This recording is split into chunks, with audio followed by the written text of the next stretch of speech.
Montana is the fourth largest state in the Union. It's a rural state that is home to less than 1 million people. Montana has the third lowest population density in the United States, averaging 7 people per square mile.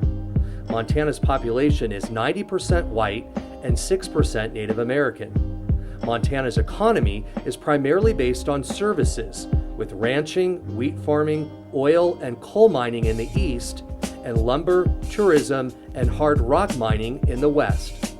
There are 56 counties and 8 reservations in Montana. 19 counties and 3 reservations were served by the Montana Community Change Project. Well, tonight we continue our look at alcohol in Montana. Research shows Montana has the second highest rate of teen binge drinking nationwide. Groups like the Montana Common Sense Coalition are looking for ways to address the state's high rate of teen alcohol use. First, find the access points. Here in Bozeman, police say for the most part it's not vendors selling to teens. They say local businesses are pretty good with checking IDs, so someone else is buying for them.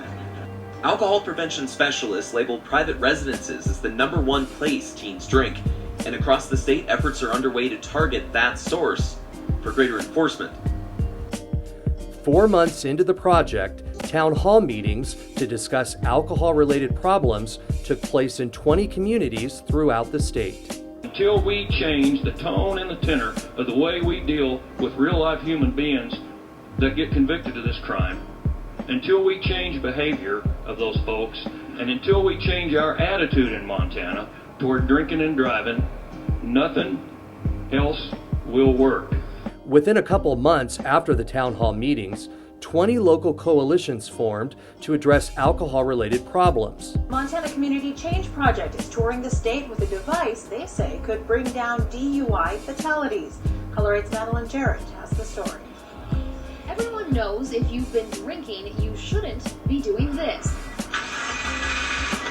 But many still do. In Montana, it's not unusual to hear about offenders with multiple DUIs.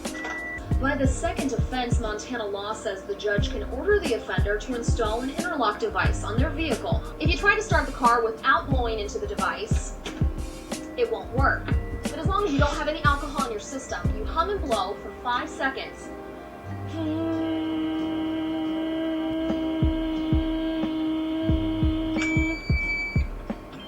And then, start the car.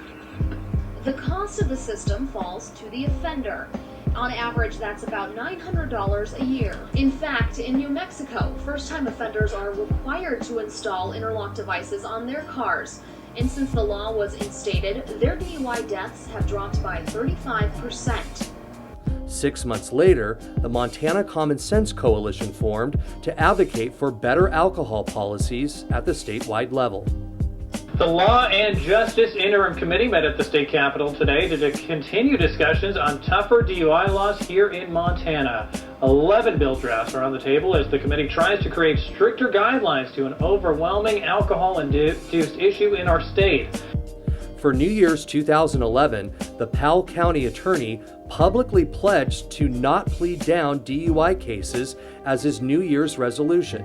He sent his resolution to the local paper, and it was published on New Year's Day. Over the life of the project, the number of Montana students in 8th through 12th grade riding in a car with a driver who had been drinking went down 8 percentage points in targeted counties. This is 5 percentage points more than in other rural counties.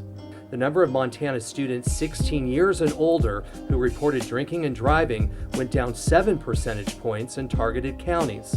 This is 3 percentage points more than in other rural counties.